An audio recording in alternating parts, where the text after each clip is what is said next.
अपनी कुर्सी की पेटी बांध लो, मौसम बिगड़ने वाला है। हेलो हेलो जैक, हर साल की भांति इस साल भी नई वक्त सरस्वती पूजा समिति आप तमाम ग्रामवासियों को हार्दिक अभिनंदन करती है और करती रहेगी। प्रेम से बोलिए सरस्वती माता की। बिना वाली मैया के होखता विसर्जन, फटा चिरा बबले बनी दरजन के दरजन बोलता ही रे। बिना वाली मैया के होखता विसर्जन, फटा चिरा बबले बनी दरजन के दरजन। मावल जाई गाड़ी सुना गली गली रे, ओही गानदारियों पे फाटा चली रे। सिनावा के करो देव छोली छोली रे, वही बाहुबली रे। भसान में गोली 4 राउंड चली रे, भसान में गोली 4 राउंड चली रे। भसान में गोली 4 राउंड चली रे।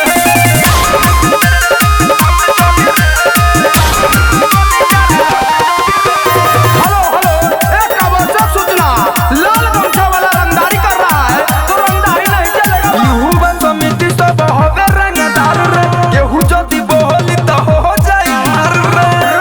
निकाल फटा हरा के लइका से होवे रंगदार रे, केहू जदी बोली तो हो जाई मार रे। गोदी टीम देखे के जरूर चली रे, मुरादी घुमावल जाए गली गली रे।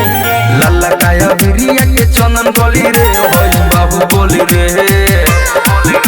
भसान में गोली 4 राउंड चली रे, भसान में गोली 4 राउंड चली रे।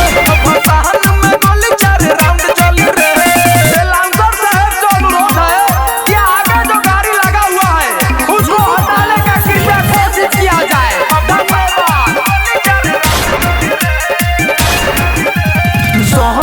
सहनम के कहना बजाओ रे, खेसरिया लेखा को हमर हिलाओ रे।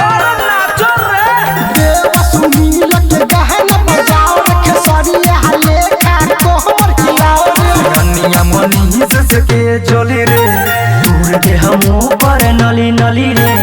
जुलूस में होई खल बोली रे, होई बाबू बोली रे। भसान में गोली 4 राउंड चली रे, भसान में गोली 4 राउंड चली रे। भसान में गोली 4 राउंड चली रे। बिना वाली मैया के होखता विसर्जन, फटा चिरा बबले बनी दरजन के दरजन। मावल जाई गाड़ी सुना गली गली रे, ओही गानदारियों पे फाटा चली रे। सिनावा के करो देव छोली छोली रे, होई बाहुबली रे।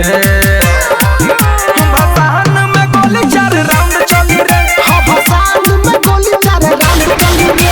भसान में गोली 4 राउंड चली रे। Ambe recording studio Riga Sitamarhi.